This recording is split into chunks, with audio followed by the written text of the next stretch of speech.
Welcome, everyone. Only the people that watch this episode, this show every single week, would know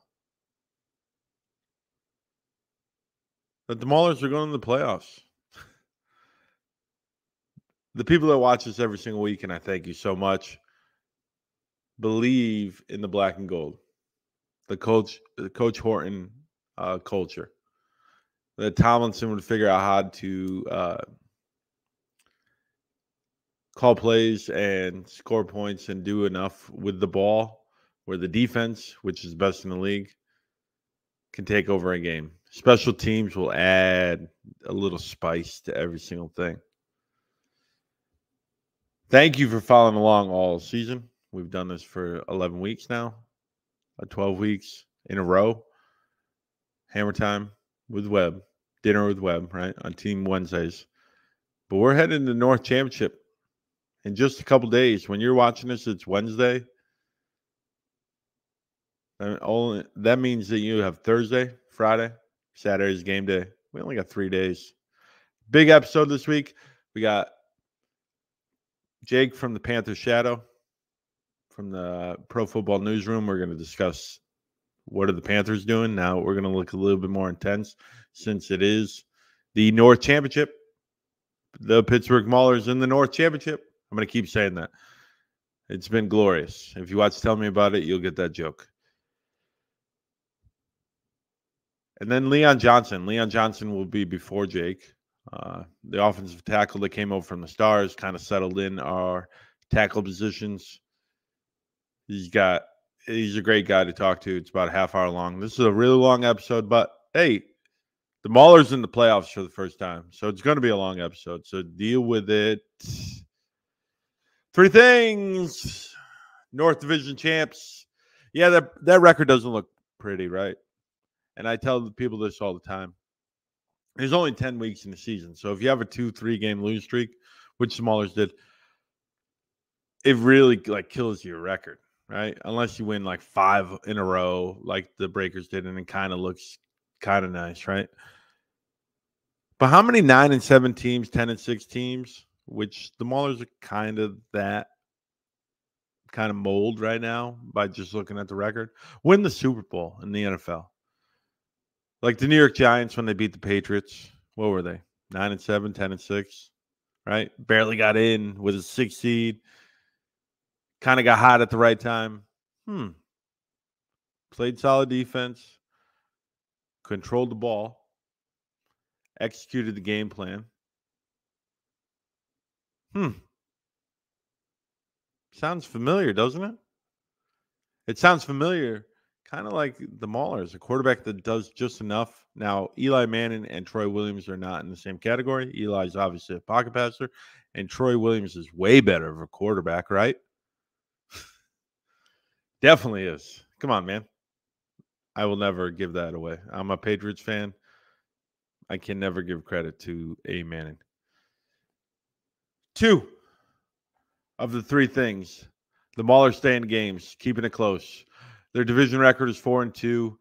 They only allowed 33 points in the last 3 games. That's an average of 11. That's, 2000 Raven-ish. Best in the league in giveaways and takeaways. Nasir player, guys like that. Coming up big, making a big play when needed the most. It's not always the biggest names. We know the names Tez. If you follow my show, you know all the names. Or if you watch them every single week, you know all the names. But you know the Tez and the Rubens, and you know a little bit of Bailey Gaither and Boogie, right? But you don't know about Nasir player unless you pay attention closely to the Maulers. This team is deep, especially on defense. Offense, the wide receivers are deep. The running backs are solid. The tight ends are good. The offensive line is gelling at the right time. This team keeps every game close. Only one game felt like a blowout, and that was the Showboats. That was a bad weekend, right? Down in Memphis.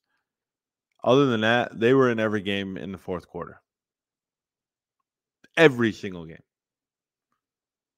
When they didn't score an offensive touchdown, they had a defensive touchdown and a special teams touchdown, Henny, and then they kicked the ball out of bounds. They only lost by 7 to the Breakers in week 1. Deion Kane returns that kick. If he doesn't, and they make a stop because the defense is that good, they beat the Stallions. They've beaten these Panthers twice this year. I know they got a different quarterback. We'll get into it. But it seems to me like the Gamblers lost, right? The Gamblers lost was a missed field goal. Blewett makes that field goal. We're looking at a 5-5 team now. Hurley High doesn't kick the ball out of bounds, and the defense gets to settle in, maybe force a turnover against MBT, and MBT doesn't win it. Now we're talking 6-4. Deion Kane trips on a shoelace or whatever. They make the tackle. I know a lot of teams can say that, they're close in a lot of games, but this team really is. Even the 20-3 loss to the Generals was a complete meltdown in the fourth quarter, but the 3 quarters is 6-3 going into the final quarter. The defense was dominating the Generals, and we probably should have seen the Generals meltdown right then and there, but we didn't because we saw Troy and James Morgan turning the ball over. But then they settled into Troy, and ever since then, it's been pretty good.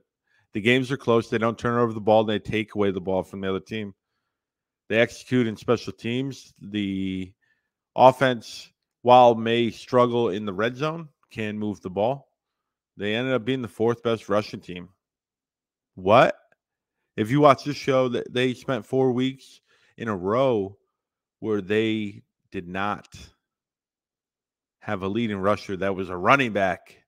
It was either the quarterback or Bailey Gaither or Henny or whoever it was. I can't even remember because I was so disgusted in the running game. But guess what happened? New Jersey, who's very good at stopping the run and defensively with Toby and Chris Orr, and they've got a lot of guys. They ran the ball, especially in the second half. The running game killed the will of the Generals. The Generals' strength was the defensive line and the linebackers and stopping and keeping their offense in it. They were kind of built like us, right? Us being the Maulers. But the offensive line forced their will, and that leads to thing number 3. The offensive line is improving. That's a picture of Emerson Martin. You don't ever hear the offensive line coach unless they're really, really, really, really, really dominant or really, really, really bad. But Emerson Martin, if you watch this, especially the moves of Terry Poole and Leon Johnson, who we'll talk to in a moment, this offensive line has gotten better and better. Now, they've got a big, big challenge this week, and we'll go into it. But Breland Speaks is very good. Levi Bell is very good. Jake from Panther Shadow explains his team in great detail. But one of the things I noticed in the final game, one of the things that I've always kind of like, what is going on there? The offensive line seems to be clicking now. And that makes the Maulers a scary team. Now, are they perfect? No, they're not perfect. They're not perfect by any means. Leon Johnson, who, like I said, will be on the show, will tell you that they're always working. But it's a culture, man. I'm telling you, it's the culture. The culture in that locker room is that everyone is working towards the same goal, and they're working together, and they're getting better every single week. And you go, how does the defense get better every single week? Watch them. Watch them. Special teams, watch them. Are they perfect? No. But this team has gotten better as the season's gone on. And if you don't see it and you just think, oh, they just have a really good defense, they're the 2001 Ravens. I'm going to call BS on it. Zach Kallman from the USFL podcast called them in a discussion me and him had, and I didn't even get permission for him to say it, but they are the 2002 Buccaneers. They're more like that, where the offense can do a few things. Look at the Stars game. It was 37-31 they lost to. They lost. The offense put up points. The defense gave up some points. right? But the most improved unit on the entire field is the offensive line from week 1 to week 10. And I don't think I would have said that 2 weeks ago until they took the will to win from the Generals by beating them up, by running the ball with Groshek, little Madre, and maybe a little Troy. They ran the ball and they took the will from those Generals that have bullied the Maulers for most of 2 years. So that brings me to offensive tackle Leon Johnson. I know everyone's going to give me feedback. Someone's going to message me saying, why is Leon in a suit? Well, listen, offensive line don't get a lot of pictures. I wish Leon had a few pictures. He joined the team mid-season about 4 weeks ago. It was a great interview. Tune in. Give me some feedback. Leon is great. And there's a special surprise at the end. Here's Leon. And now I'm joined by offensive tackle Leon Johnson. What's going on, man? I'm well. How are you, buddy? I'm good. Big win this weekend, right? Huge win. How was the locker room after that? I saw it on social media, but it just seems like it was just wild. The locker room was elated. I mean, you know how pro sports is. You know, we give our all in these weeks. And, you know, New Jersey is a great team. You know, they played well. I mean, the week before they scored almost 40 points. So we knew we had to get the job done. And, you know, to put the work in through the week and to get that result, we were elated. That's great. So what is the atmosphere in the locker room in terms of, you know, you came mid-season. You're kind of the new guy around there. You might know the guys from previous stops, but what's the locker room like as a Mauler? Great culture, man. I mean, just an amazing culture. I mean, when I got in, you know, I almost thought it was like planned. You know, the way guys were so receptive to me being their coaches, the staff, Dr. Sue, you know, just Mason, Katie, everybody, the whole staff, equipment staff, medical staff, they were so receptive. So it's just reflective of what the culture is here. It's a great culture. You know, guys, we love each other on this team. We're willing to give our all for each other. And, you know, I mean, look, I know I'm jumping the gun, but I think we're going to the championship. You know, that's just how I feel about the vibe in the locker room. It reminds me of Matt Rule's 2015, 2016 Temple. So man, what are you reading my questions in order? Like I didn't even share it with you. I was going to ask you to compare it to being at Temple, coming from like something's just clicking, and all of a sudden you guys are taking off. You went to Temple, and right before you got there, they were struggling. Matt Rule gets in there, they went 6-6, and then you came to 10-win season in the greatest era of Temple football.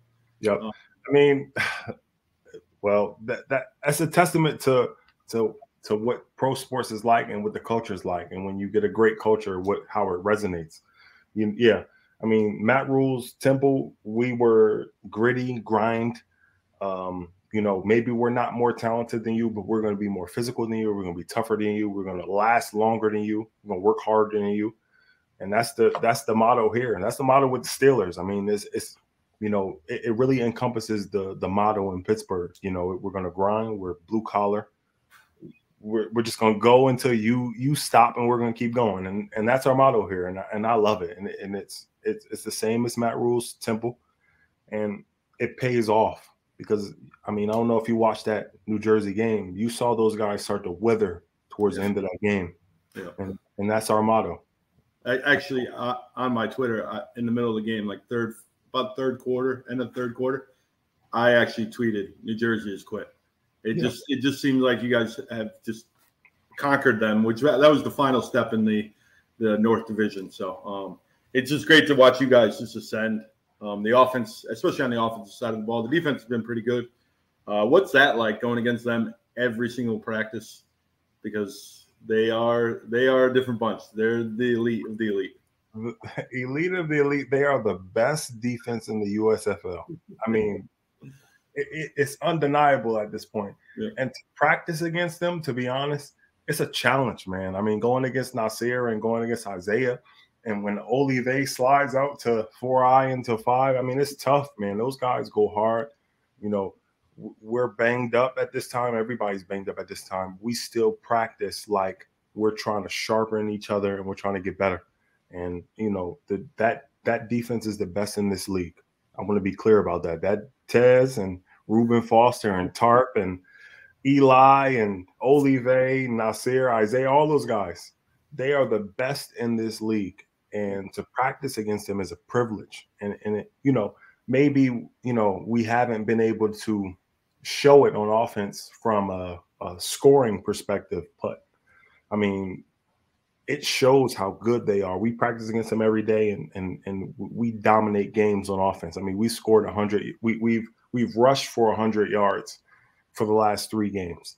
You know, to do that in college is an awesome feat. So to do that in professional sports, it's admirable. So it speaks volumes to what that defense does for us in practice. Well, I was up there in training camp. You were still with Philly, and I remember watching the offense. The offense was, you know, the question mark. Really, the defense had a lot of guys come back. I know the offense got wide receiver, but the offensive line. And I remember watching the scrimmage against New Jersey, and I was like, well, against the actual defense. And I was like, it's actually tougher for them to go every day against them instead of New Jersey, who has a great defense. But, like, to see them every day, like you said, Boogie will leave it. Like, they're 11 deep on defense. So And let's be clear. I mean, Troy Williams, he's probably, in my opinion, he's the best quarterback in this league. I mean, this guy's from Utah, didn't get a lot of opportunities coming out of Utah. But when you look at how he plays, he protects the ball. He does not turn over the ball. He makes smart decisions. He can stretch plays. He extends the pocket. He makes smart decisions. He makes hard throws. I mean, our offense is elite. But because we're practicing against the best defense in the league, it sharpens us every week. And we don't turn over the ball. Maybe you're going to stuff us here and there, but we don't turn over the ball, and we make big plays, and we need to make those plays. And we've got a great offense. It's only in due time that our offense really explodes for a 40, 50-point performance because we got weapons everywhere. Josh, Henny, I mean, we've got weapons everywhere. And bringing in Hyman as your 5th receiver right now? Honestly, from left to right, we've got weapons. Yeah. You know, for T-Dub to lead us, couldn't be a better leader. It also, your offensive line really is starting to gel. It seemed like, especially in that second half. I really believe the moment I tweeted that was when you guys were just running the ball down their throat, and it was like that was the final step for your team, was you were able to beat the other defensive line up and run the ball and get Madre and Groshek going. So when you look at our season, right? Yeah. We're what are we, 4-6 or 3-6, whatever it is. When you look at our season, we're either winning or tied at halftime, and we're losing within a touchdown or a field goal in every game except one. Yep. So we're right there. We're 2 plays, 3 plays away from winning, from being a 6. From look at Birmingham, they're 8-2. Yep. We're 5 plays from being 8-2. So, you know, we understand that we need to capitalize on coming in on the second half. We know we need to be solid and we need to be stoic going into the half on defense. And we've made those corrections. And this last game was a testament to that. I mean, look, Michigan and Philly is going to play in about 2 hours from when we're recording this. Whoever wins that game, we're ready to play. I just want to let them know, you know, we're not going out there for anybody else other than the people on this team, but we're ready to go. We know what we need to do, and we're ready to do it. So. Well, out of all the announcers that cover the league, Joe Klatt is the one that I respect the most. And after that Michigan game in the 4th quarter, he said, "This is the team no one wants to see." And I just have been running with that mantra because it just seems like you guys are finding your groove right now. So, and I'm glad he sees that, because Coach Horton is communicating the same thing to us. He's saying, "Look, we are the best team at this point right now in the USFL, and we believe that." We believe that, and that last game shows how much we believe that. Our defense is you're going to have to pull every stop out to beat our defense. And on offense, we're not going to turn over the ball. Maybe we struggle here, maybe we struggle there, but we're going to figure out a way to put points on the board. We got a great special teams coach, and we've got great special teams players. I mean, we're solid all 3 phases. It's just about whether or not we can execute. And if we can execute, no one can see us. That's awesome. So going back, you grew up in Jersey, correct? Yep. I grew up in Connecticut, so I kind of have a feel for Jersey. Okay. You consider you're kind of in the middle of the state, or you consider yourself like a New York guy or a Philly guy or a Jersey guy? I'll say neither. I'm from Jersey, man. I'm from Plainfield, New Jersey, 908. I mean, people from where I'm from, we know how passionate we are about our town. It's a small town, 70,000 people, but we're passionate. It's a lot of talent there. It's a lot of opportunity there. It's a lot of passionate people there. I wouldn't consider myself going to Temple and I'm a Temple guy. I'm a Philly guy, so I do consider Philly my second home. But yeah, I'm a Jersey guy, Plainfield. All right. So you do know the Philly-Pittsburgh dynamic as well, right? I do. Yes. What's it like switching from one side of the state to the other? I know you guys weren't actually in Philly and you're not in Pittsburgh now, but did it mean anything to you? Because you grew up kind of in that area, so you kind of understood it a little bit different. Did it mean anything to you, switching teams? I'll say one thing. From when you look at from where I grew up, you look at Plainfield, New Jersey, you look at Pittsburgh, Pennsylvania, you look at Philadelphia, Pennsylvania, blue collar places, places where people get up early in the morning, 6 a.m., 5 a.m. They go to work and they come home at 5 p.m. and they do that 5 days a week, right? So that mentality of grit and grind and getting it done, and sometimes it's going to rain and you're going to have to still do the same job and performing at that same standard. I'm blessed to be able to still be in 3 situations where that's the culture, because that's who I am at heart. I'm a get up early, work hard, leave late type of guy. So it hasn't been much of a transition. The culture is the same, and I appreciate that. How was the experience in Philly playing for the Stars? Philly, I love those guys, man. I love those players. I love some of the coaching staff. It was a tough situation for me. I won't get deep into that just simply because of politics, but it was a tough situation for me. And one of the coaching staff also saw how tough of a situation for me, and they communicated that to Pittsburgh, and that's why I'm here.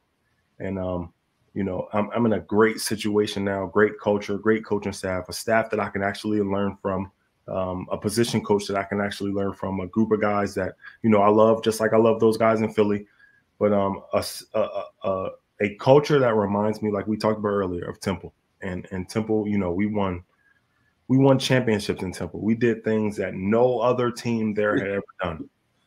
And since, really. And I'm gonna be honest with you, I think we're gonna do something here that no team has ever done. That is awesome. That is awesome. All right. So going back to your childhood, were you always offensive lineman, or did you play defense, or were you a quarterback and you just outgrew it, or growing up? What was it like? My, let's say, 9th grade or 8th grade year, I was a quarterback and a wide receiver, and that was the worst position to put me in. It's the position I thought I was, but it's the worst position to put me in.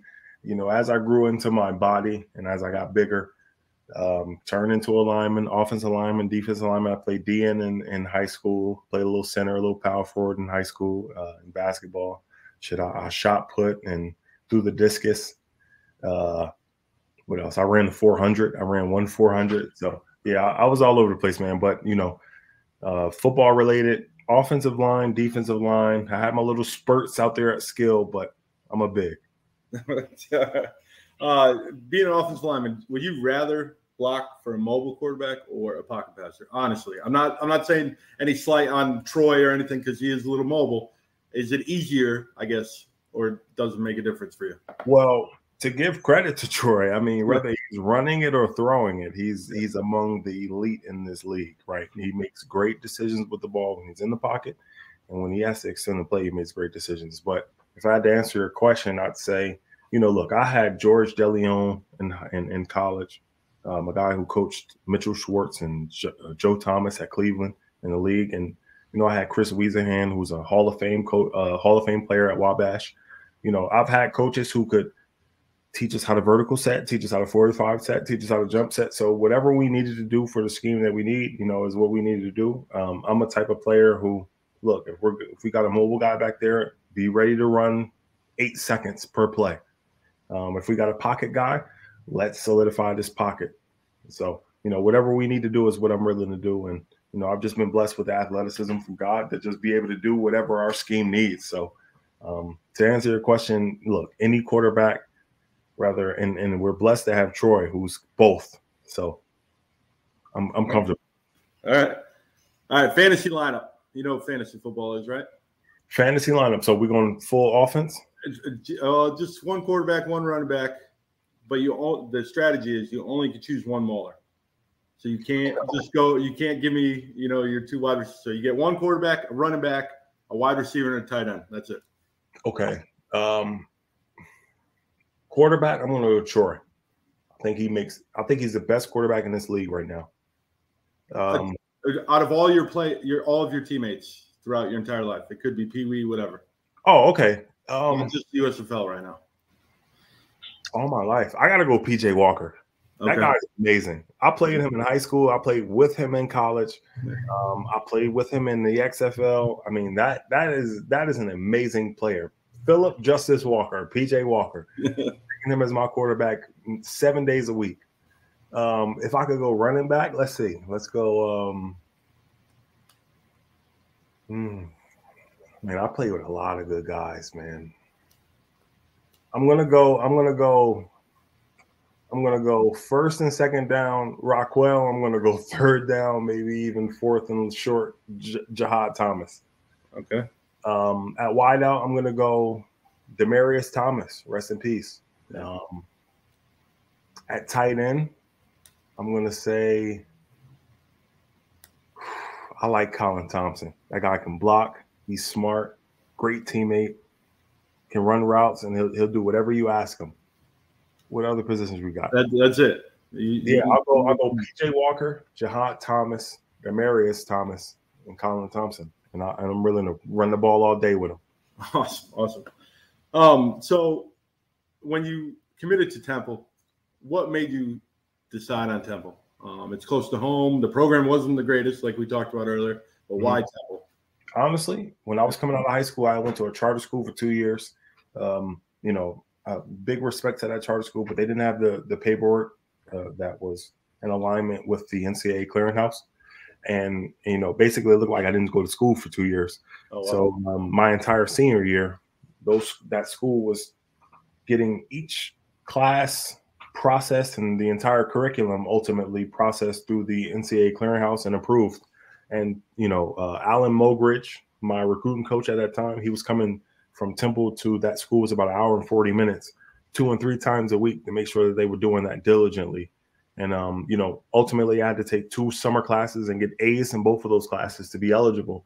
But, Temple made sure that they made sure that process was getting done the right way. And I thought that, I thought it was honorable to respect them and to pay them back with my duty. And look, when I look at my time at Temple, I look at everything I've been through. I look at, my pluses and my minuses. Everything I needed in life came from my experience there. And, I think everything happened exactly the way it needed to happen. And I'm blessed to have that opportunity. And, Temple was perfect for me. That's awesome. So growing up in Jersey, now you're in Ohio. What's it like? I talked to Boogie last week. He's an LA guy, moving to Canton, Ohio. He's like, there's no people. You're in Jersey. You're in Jersey. What is there a culture shock living in, small town Canton, Ohio? I know in Jersey, like you said, you didn't grow up in LA, but you were close enough to the big cities. For sure. What's it like living in Canton, Ohio? I love it here, man. I'm a low maintenance guy. I'm low key. I don't need much. You're not Hollywood like Boogie? And to be honest, well, Boogie's from the West Coast, so I understand it. But candidly, I'll say this: the people, unassumingly, who maybe in some other places you wouldn't talk to those people. You maybe turn away from those people. Those are the greatest people here.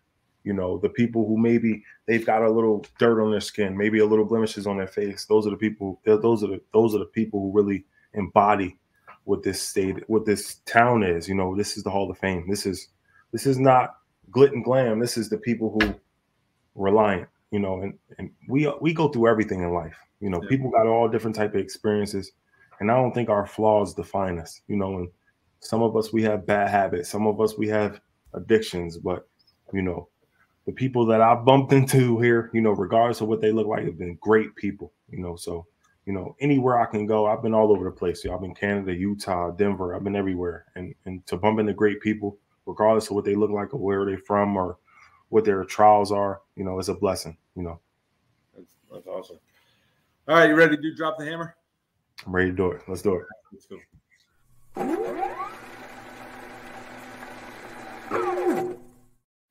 All right. Drop the hammer. The questions that aren't going to be about football. So I read that you played basketball. You touched on it a little bit earlier. I coach an AAU team. It's really my favorite sport, honestly. Give me a scouting report. I know you probably played center, being 6'6". Yep. Give me a scouting report on Leon Johnson. Scouting report on Leon. All right, he's going to rebound. He's going to set good picks. Yeah. He's going to get 20 points on just pick and rolls and rebounds if you allow him. He's going to hustle. He's going to play hard the whole time he's in. He's not going to be a 1, 2, or 3 priority scorer, but he is a guy that you need to have circled on your scouting report, or he's going to dominate the game. Man, I kind of need that coming off my bench right now. And he's a great shooter. He's a great shooter. What about ball handling? Ball handling, look, for what I did in Bound Brook my senior year, Coach Melisergo, he needed to be a pick and roll guy, a defensive guy, a guy that hustled up and down the court. But when we go to the rec center at Temple University at McGonigal Hall, I put the ball on the floor. I look like KD out there. All right. Movie. We're making a movie about your life. Who's starring in it? Who's Leon Johnson? Making a movie about my life, starring. Oh man, that's tough. I want to see Denzel with dreads. Let's see what he could do. Why not? The funniest one so far is Shavian Williams. He said Michael B. Jordan. Oh my God. I was like, what are you doing? Out of everyone, big D tackle, man. Like Michael B. Jordan's like 5'4". He's got to put on 100 pounds to do that. Yeah. All right, so I follow you on Instagram, obviously, and social media. Yep. This is a Pittsburgh show. Mac Miller or Wiz Khalifa? Who are you choosing? Rest in peace to Mac Miller. Great artist, great human being. Wiz Khalifa, also a great artist, a trailblazer. I wouldn't choose between either. You know, I think they both got songs that speak to a vibe that we can all relate to, and I wouldn't go either or. Okay, very Pittsburgh answer there. That was very, that's Pittsburgh shout out. Most of the players say Wiz, and the coaches all say Mac, like Hole and Horton, or Young Horton. I don't know what Ray thinks, but I don't know if he listens to anything before 1990. After 1990, but that's a great guy, man. He's a great human. He is. So I don't have a beat. You rap a little bit, or at least on your Instagram you do. I do. I'm going to ask you a little Maulers freestyle. All right, let's see what I got for you. I said, I couldn't be blessed to be on a better team that understand what it means. I don't want to give too much before the scene, but we got the best defense in the league, the Maulers. All right, thank you. That was other people have said no, they're not going to do that when I asked a few of your teammates. So I appreciate that. I'm ready and willing. I appreciate you, brother. We made it to the end zone. This is your time to promote anything, shout outs to anything like a mission or anything like that. The floor is yours. So the people, I've got so many names I can name, too many names I can name, but the people who know who they're impacting my life, they know who they are. I want to say I appreciate you. Thank you so much for pushing me. Thank you so much for being there for me. To Maulers Nation, we want to bring a championship home. to my teammates, thank you so much for embracing me. Thank you so much for inviting me into this culture. Let's go get a championship behind the work that we put in. And to everyone else, you know, continue to figure out who you are as a person. Continue to figure out what it is that voice in your head that says, do this, do this, do this. Continue to treat people the way that, you know, it's easy to say the way that you want to be treated, but treat people the way that you think people should be treated. And, you know, just live life. Understand that we all got a clock, right? You know, we all got an expiration date, and, you know, just chase, not happiness, but chase joy, chase peace, chase, you know, chase community, chase what's right. And, you know, I'm just blessed to be on this platform. I appreciate people that give me the time to speak and to share my life and to share my emotions and to share my thoughts. And, you know, I'm just riding this thing till the wheels fall off, man. I'm appreciative. Thank you, man. That was really good. On a personal note, I always say I'm searching for calmness. That's what I'm searching for. So you hit home there on that message. I appreciate that. Appreciate you, brother. Good luck against the Stars or the Panthers. We'll find out in 2 hours when the show airs. Everyone will know. Oh, yeah. Maybe you see old friends. Maybe you got old friends on the Panthers too. I guess that's the whole Detroit hub, right? I'll say this. Look, I love those guys in Philly, but because of how just everything that was being a Philadelphia Star, playing the Philadelphia Stars in the semifinals game couldn't be anything else but what I want. Fair enough. I'll leave it on that. Thank you. And after the championship, you're gonna have to come back in and check back in. Maybe you can write a few bars down, and we'll get a beat going. I have some prepared. I'd love to do it. All right. Thanks, Leon. Thank you, brother. Right. It was great catching up with Leon there. Caught up with him on Sunday. He's a great guy. And I had to get him to rap a little bit. I kind of threw him off there. Most guys will say, nah. But Leon, great sport. Great guy. On to the next week. Panthers, Canton. Matchup number 3 against the Panthers. They won twice last year. We won twice this year, talking about the Maulers. And now to go to the USFL championship, one of us has to win the best out of 5. Maulers have kind of dominated them, but the Panthers are completely different looking. And we'll go into it. Who to watch out for? North Championship. The Panthers. EJ Perry, right? EJ Perry comes off the bench. I don't even know if he was active against the Maulers. It might have been a little rookie. And kind of wins the game, manages the game just enough for the Panthers, especially on the comeback. And he just controlled the ball. He fumbled a few times. But he did just enough to beat the Stars. Now, the Stars' defense is not the Maulers' defense. But after playing the Panthers 23-7 in week 5 and then 19-7 in week 9, you kind of feel like the Maulers know what the Panthers are going to throw at them. Well, guess what? It's completely different. RPOs, Josh Love wouldn't run an RPO. You'd be lucky if Josh Love ran a QB sneak. The biggest thing to watch out for, and in a moment, I will be joined by USFL Shadow, Panther Shadow Jake from the newsroom, is the turnover battle. They were one of the worst. The Maulers are one of the best at taking the ball away. The Maulers are the best at not giving up the ball. They're one of the top half teams of getting the ball. So it's an interesting matchup, and it starts with EJ Perry because he is so new to the team. Changes the game plan. You can't use that same game plan you used 2 weeks ago. It's just crazy to think that a team made a quarterback switch in week 10 and still got in. Most people, when they saw the QB switch, they said, this is the white flag from Mike Nolan. And Mike Nolan said, you don't know what you're talking about. Middle guy, Frank Ginda. Ginda and Tez are even to me. I think Tez is a little bit better just because I watch him a little bit more closely.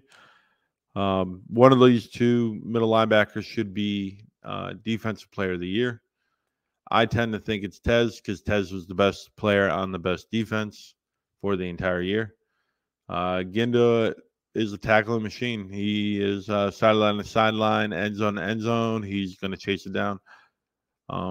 Big fan of Frank. Then Cole Hicatini. I've always messed that up. And I might have said it correctly there.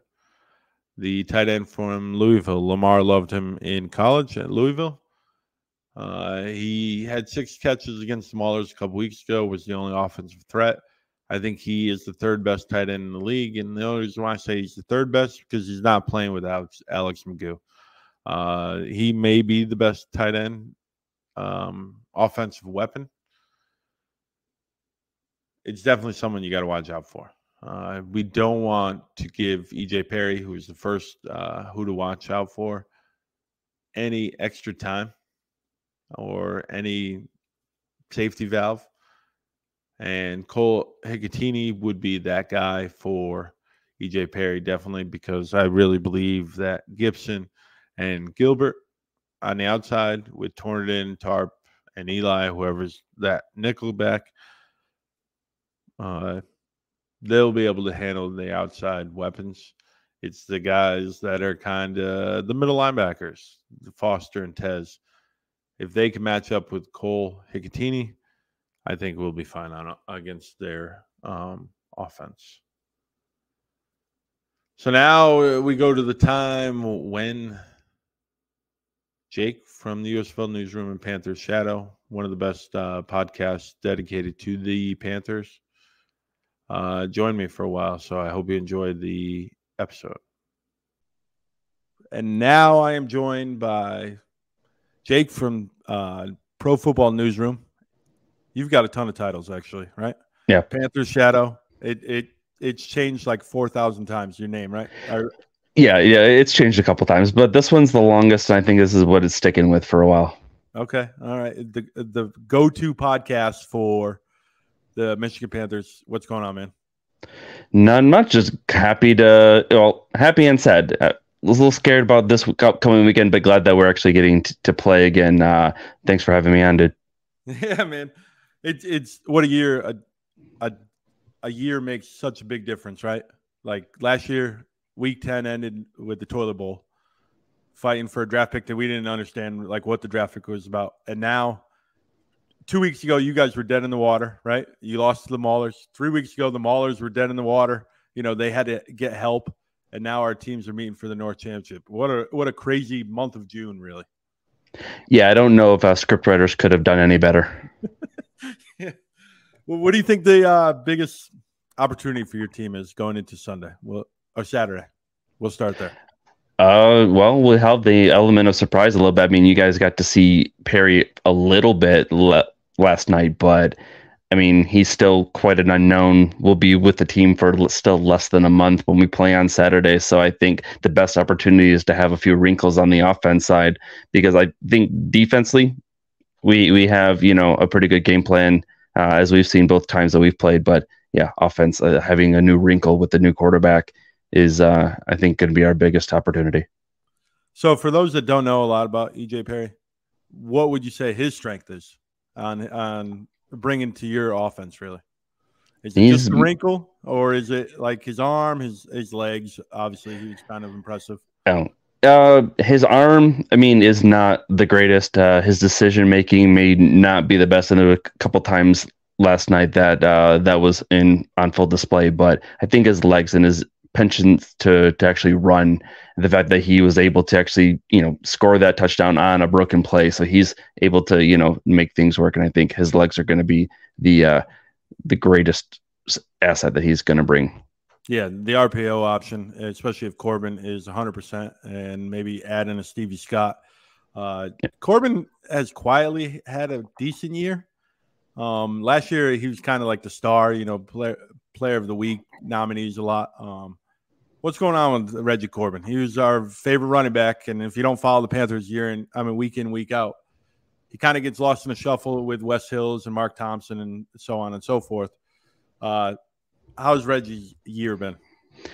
I mean, he's done a lot with what little he's actually been given. I think with last year, like we talked before the show, they were number 1 in pass yards. When you have a little bit of a passing threat, that kind of opens up your running game a little bit more. And with the state of our O-line and not having a pass game this year, like defenses could just stay on Reggie. And for the most part, like he was able to gash and make some big plays here and there. But for the most part, I think defenses were able to just hone on him and, make him basically irrelevant to our offensive game plan.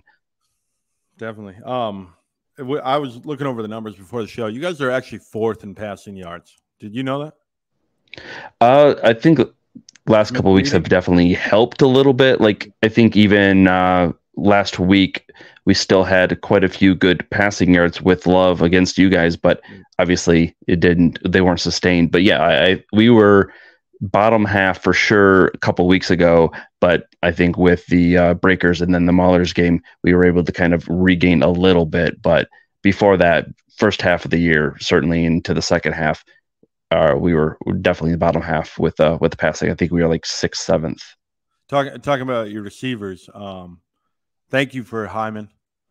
He has been fun on. I had to give you some trouble for that, but he has been fun on social media, and it seems like he fits in that locker room pretty good in Pittsburgh or Canton.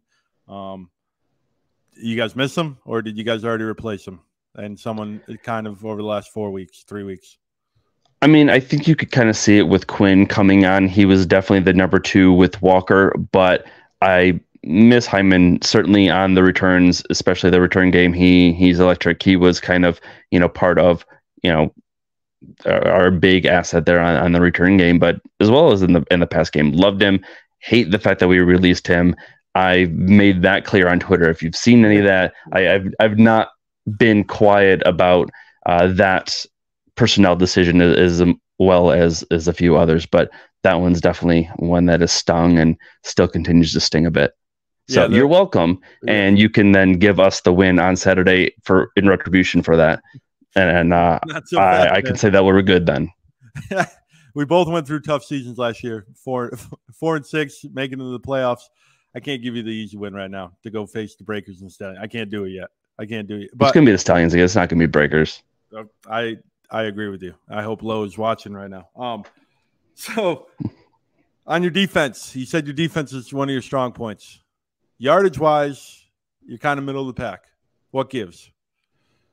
We've been able to grind offenses to down. I mean, you look at our red zone defense, we're right up there. That's kind of been a better. We've been bend, don't break. Unlike last year, we've actually been able to get tackles for loss, get some sacks, get turnovers, at least certainly in the first half of the year. So I think that's kind of been really where our defense has been able to excel. So yeah, we've been definitely giving up yardage. It's definitely been frustrating, but at the end of the day, our defense actually does a pretty good job at least holding offenses to 3 for the most part. Like especially again with the Breakers game. I mean, going on, let them have 3 points in the entire second half of that game, and then last night's game against the Stars shut them out in the second half. So yeah. We do give up yards, but we are pretty good at seldom giving up points, especially in the second half. That's the best way to do it. It keeps your offense off the field, especially when you have the worst amount of giveaways. Trust your defense a little bit more, even if you're holding them to 3. You're not giving the opportunity for more giveaways. And You're going against this week the team that leads the league, and in all fairness, it's much thanks to the Michigan Panthers. The Maulers lead the league in takeaways. So I really feel that is the biggest measuring stick for this week. If the Maulers can take care of the ball and create turnovers, they can beat the Panthers. They don't need the juggernaut offense. Zach Hellman actually compared them to 2002 Tampa Bay Bucks And I was like, actually, that's pretty good. Like the offense just enough, but the defense can win you the games. You guys are kind of similar. Your defense is going to win your games, but defensive backs. I think that's the quietest area of your defense. Obviously, you got a pretty dominant defensive line. Your linebackers, Ginda and Tez. We'll get into that argument in a second. But describe your defensive backs for guys that haven't really paid attention to the Panthers outside of the 2 weeks. Well, if you don't see his name on the field getting called, you certainly see him on Twitter demanding that he gets the recognition that he deserves. I guess our CB2 or corner number 2 and Levante Taylor, he's not given up a single touchdown this year. He's given up yards. There's been passes, but he's not given up a single touchdown. I think that's been key, and he'll certainly tell you the same. And then Butler, he's given up a few more touchdowns, but he's been able to make some crucial plays as well. And he's been solid. I don't think that our secondary is like the elitist, but we're definitely more than solid. I think better than average, especially with our safeties having Kai Nakua and Warren Saba back there. I think I love your safety room. I really think you guys probably might have the second best safety room behind the Maulers. I'm a little partial there, but they're 3 deep.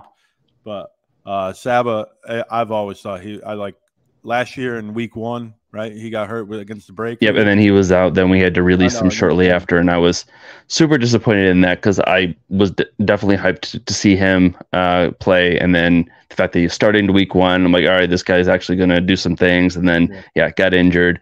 And then obviously with the way that the rosters were so restrictive last year, we had really no choice. Couldn't put him on any sort of IR, so had to release him, and was thrilled to be able to get him back. And he's definitely proven that was a great decision. Yeah, he's definitely, and we got to talk about Speaks, man. I think half his sacks, I don't know, I'm just throwing it out there, are against the Pittsburgh Maulers. Almost half. He has 9 on the year. And he had 3 in what, 2 weeks ago, or 1? He only had 1 the other week. I think he had 1. So it's close. It's at least a quarter of his. Yeah. So thank you to our offensive line that Braylon Speaks actually is the league leader in sacks. But who else on the defensive line do we need to watch out for if we're Mauler fans? Levi Bell. If you get the last night's officiating crew, you don't have to worry about that too much. You can just hold him all night long, and you're not going to have any flags thrown your way, except for maybe 1 or 2.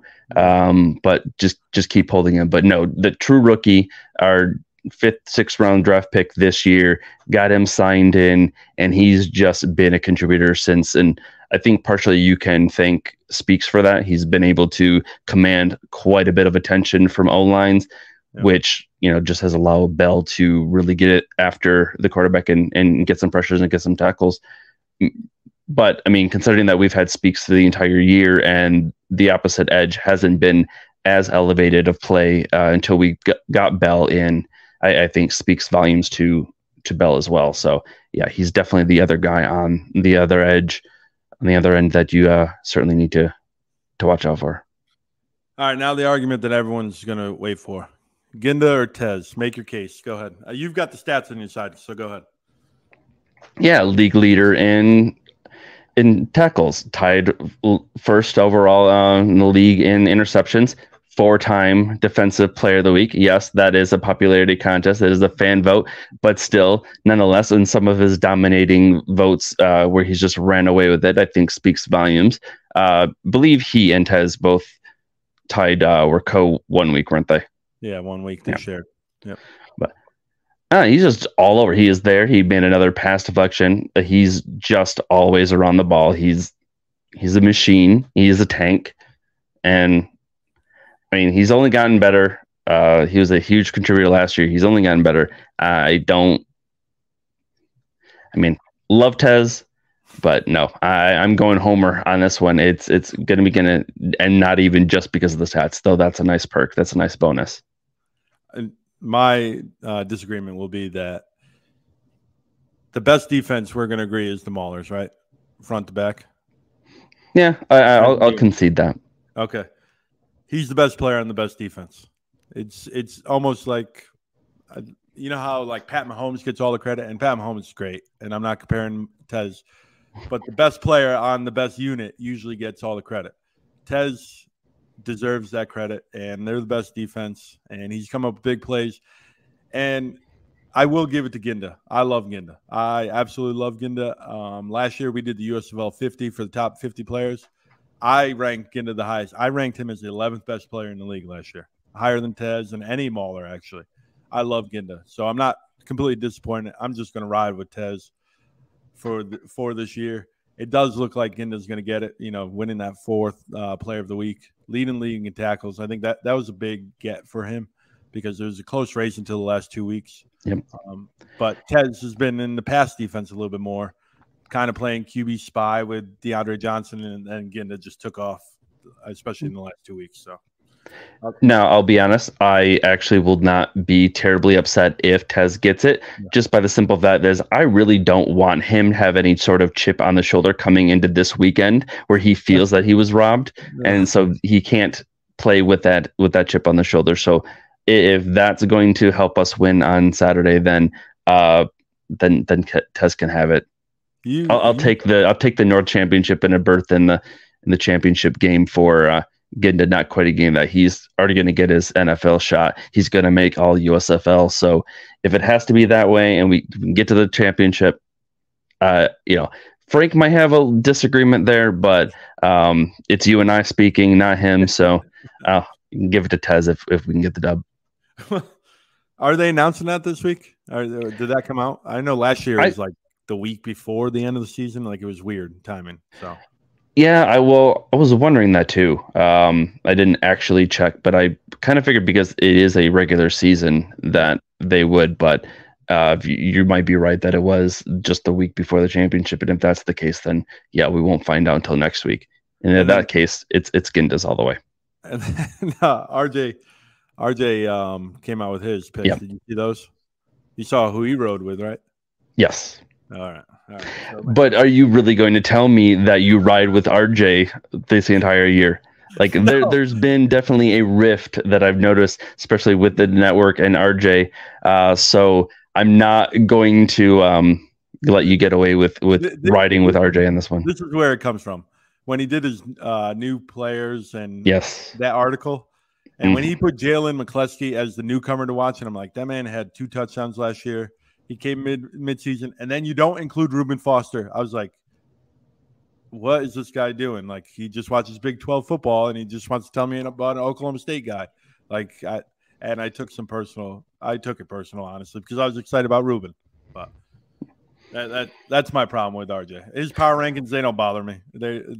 I do the power rankings for the network and the community, and I don't care. I'll give you a hard time about it, but like that's your own opinion, so it doesn't bother me.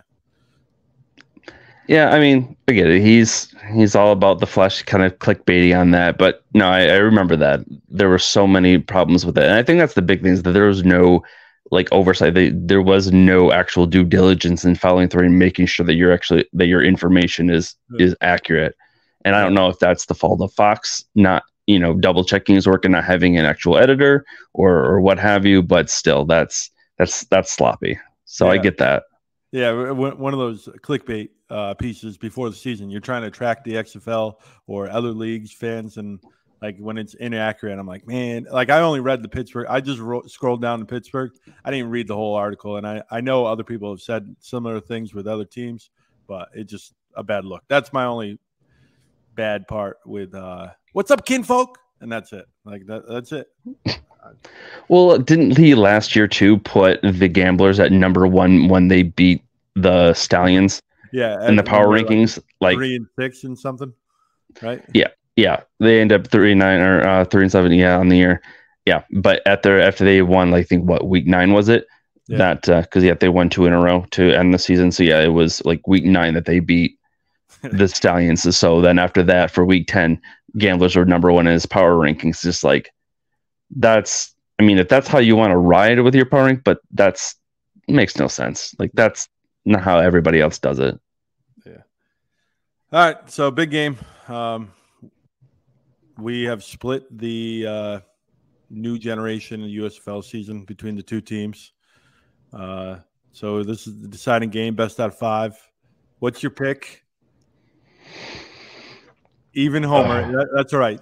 I'm really looking for the score.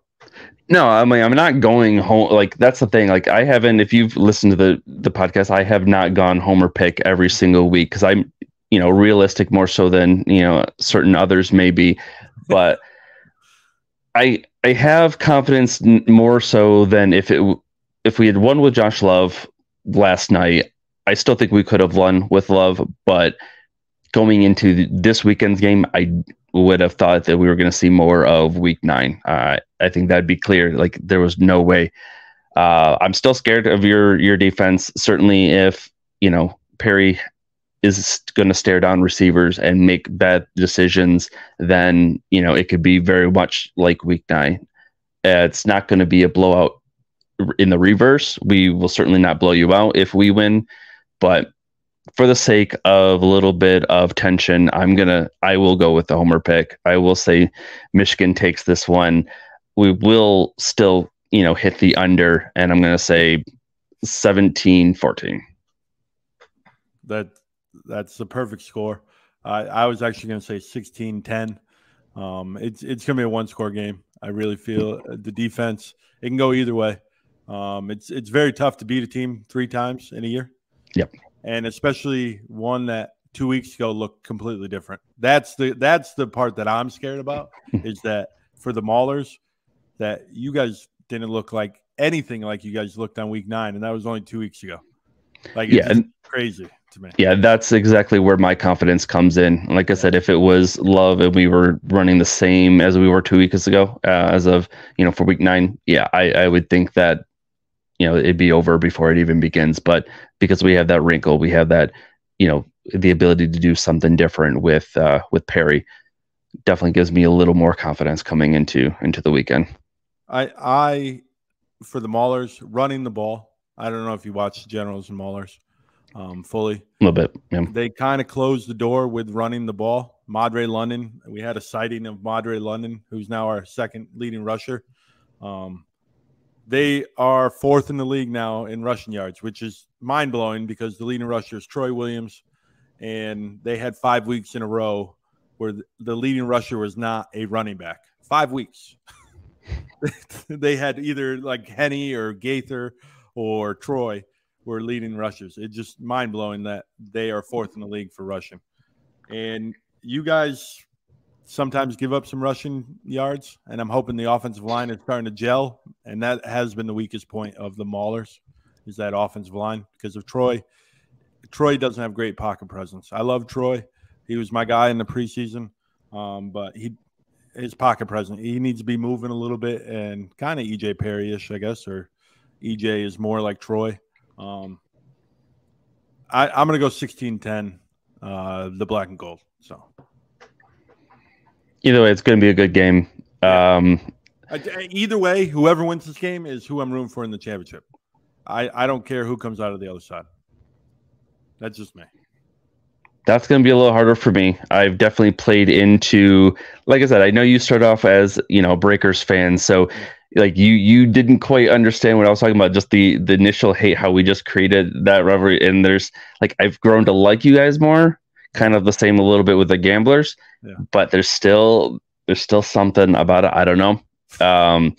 But if it's the Breakers, for sure, I am going to root for you guys. If it's Maulers Breakers, that I think is, well, it's going to be the Breakers or Stallions. So yeah, no, I might have to go with black and gold if you guys win. We cannot. Obviously, Panthers if we win. With another year of Stallion fans being the champs, we just cannot. Like, we can agree on that. Yeah. Yeah, but Breakers they came in to the year, like they started hot and then they just thought that they were everything and they had to be gifted. Like Ducky has pointed out countless times as I, responded to the thread that you had with Lowe earlier today, is that they had to be gifted the 50-yard line for MBT to lead them to that, that winning touchdown against you guys in Week 1. So against a team that didn't score an offensive touchdown. Yep. It was a defense. It was Tez and it was Henny. And it just X Factor. I forgot to ask you this. Who's your X Factor? Maybe not the biggest name, not Breland Speaks or Ginda.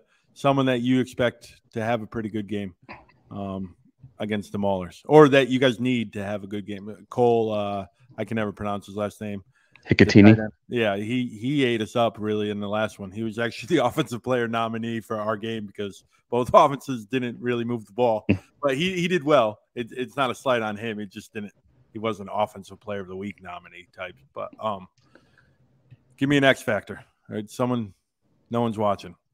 All right. How about this? Our O-line. It's going to be a group. Like, we need to actually give Perry just a little bit of time. It doesn't have to be all day. It's not going to be all day, but just a little bit of time.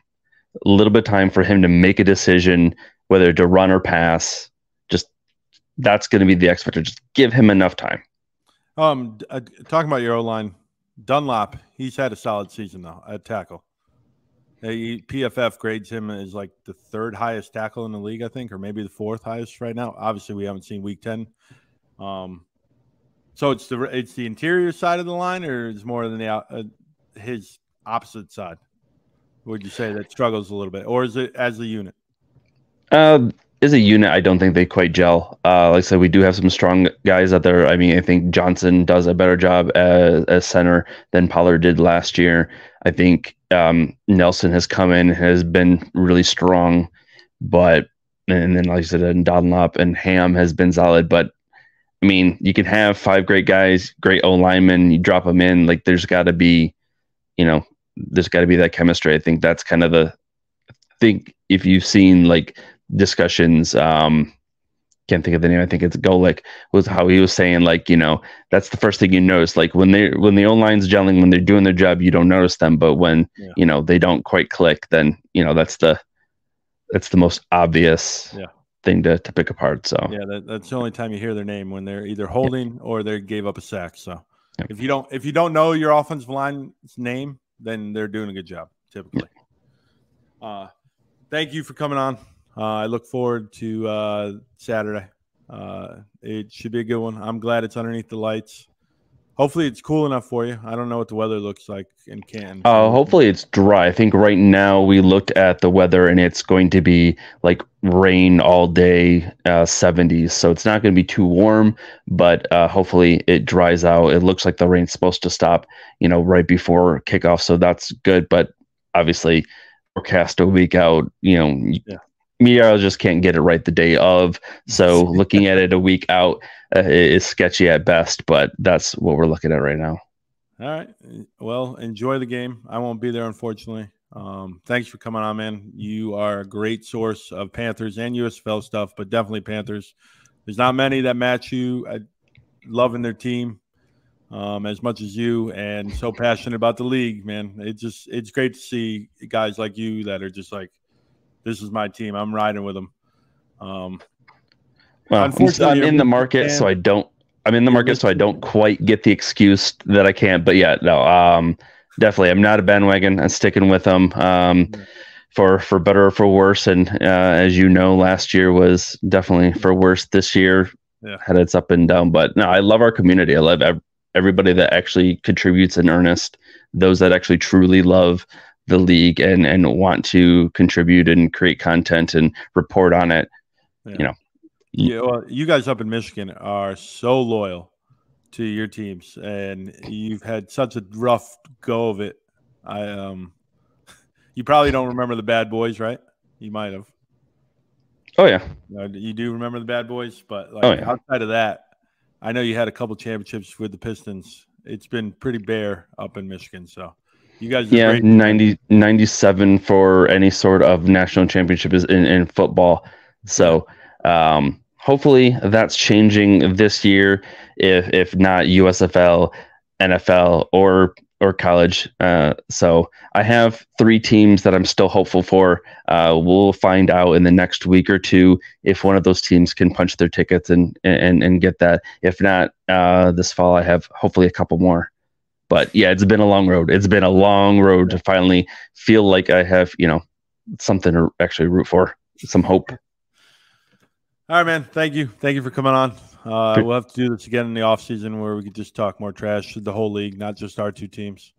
Absolutely. Go back and forth. He's a great follow. Do you change your handle too? Or is it No, that I've been keeping. That I have made sure ever since the first change to whatever, within the shadow to now Panther Shadow. It's USFL Shadow.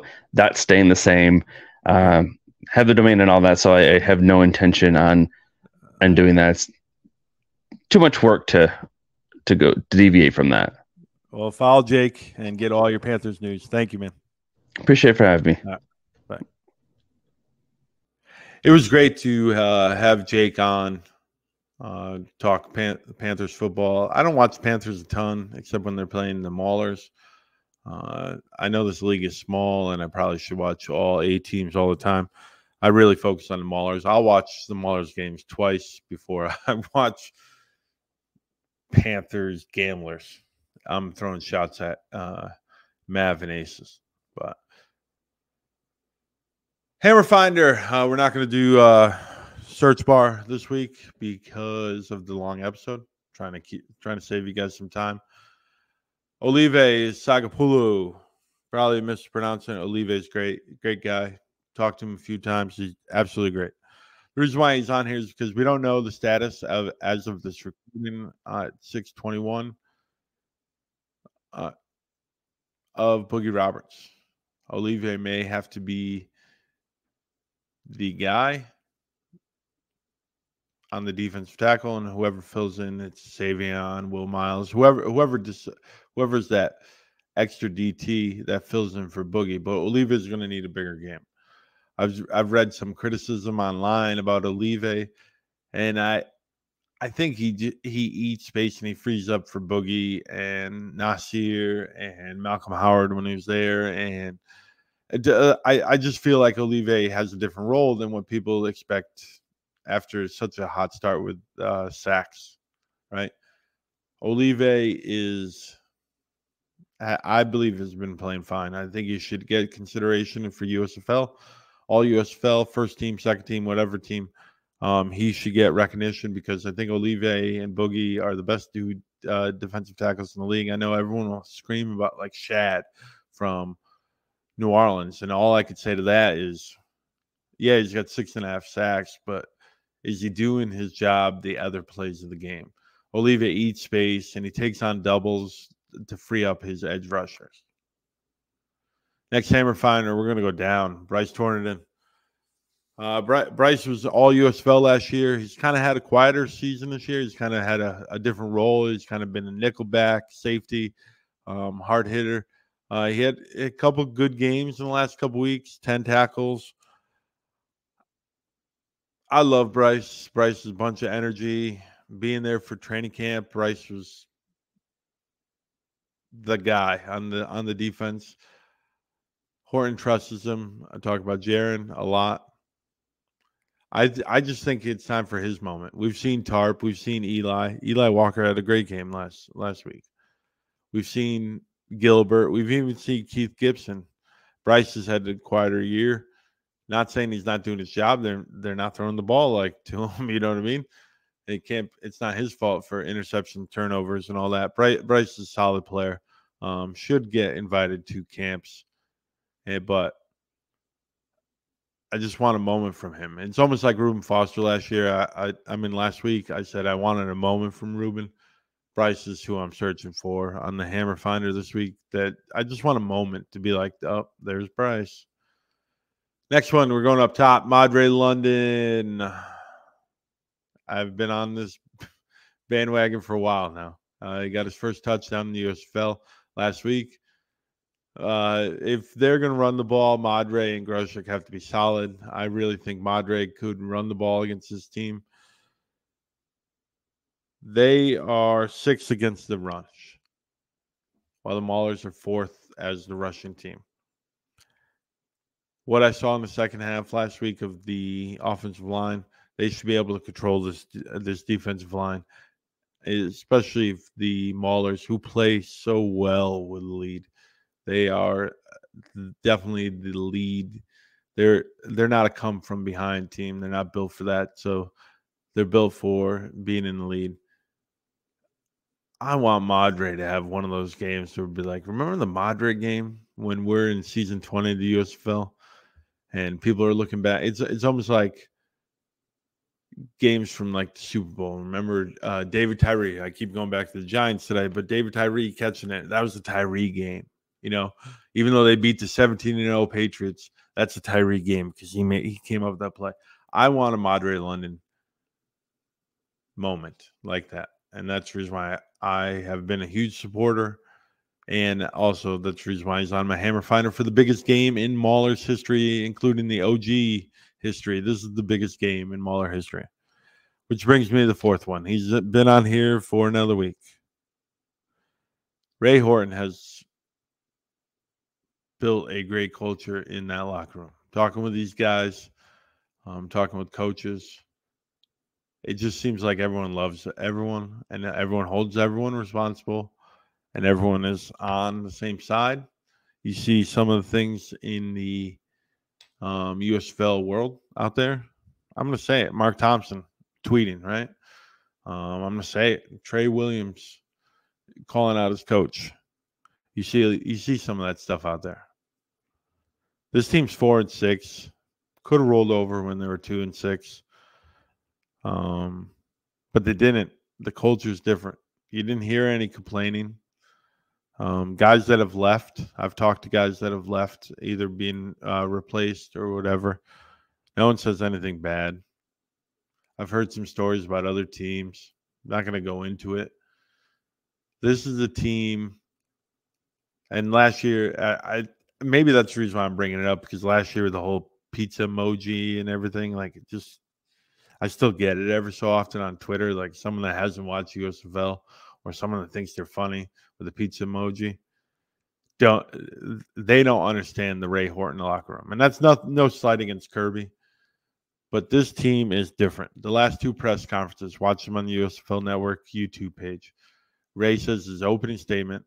In fact, this past week, he just talks to Oscar, which is this Hispanic guy that calls in on the Zoom for the press conferences. And Ray just really appreciates him. He said, if we go to the championship, I'm flying you in. And him and Oscar go back and forth. And then he talks to, he says a quick statement. And then he says, hey, you want to talk to these guys. And it's Nasir, Player, and Troy up there. And he walks off. The week before, it was Mangle and Tez and Horton. And he just walks off. Or maybe it was Troy. And he just walks off. Jaron Horton, I'm sorry. Obviously, Ray has the same last name. It's just a culture. Like that culture in the black and gold. He brought that Steeler feel to this team. And if we're in the North Championship, the Maulers are in the North Championship, and Ray has deserves a lot of credit. I said it last week, and I'll say it again. The man should have got a NFL head coaching job, because I can pick it up.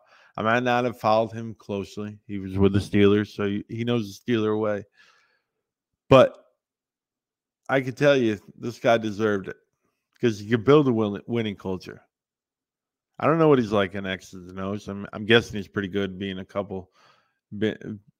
having been in a couple Super Bowls, got a couple rings. Coach, I'm guessing he's got X and O's. He's got a prodigy son who's like 30 years old as a defense coordinator, and the best defense coordinator in the league. So I'm guessing he's got X's and O's. He builds that culture.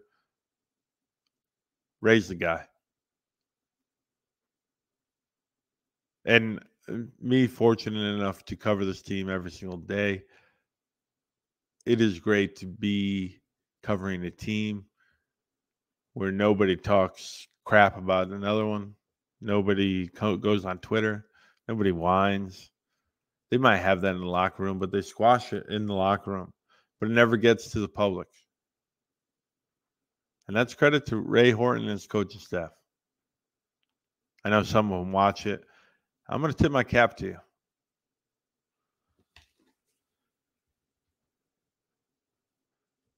Thank you. The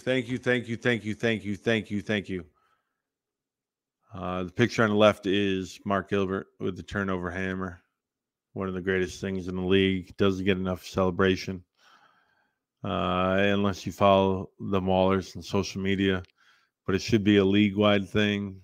The hammer is a real deal. I could have taken out the background and leave the hammer without it looking weird, so that's the reason why my face is cut off halfway. Then you got Tez on the other side. Defensive player of the year, defensive player of the year, defensive player of the year. Who is Ginda? That's the defensive player of the year. But I appreciate you following along this season. Hopefully we got another game preview episode next week. I got a couple options with that one if they move on.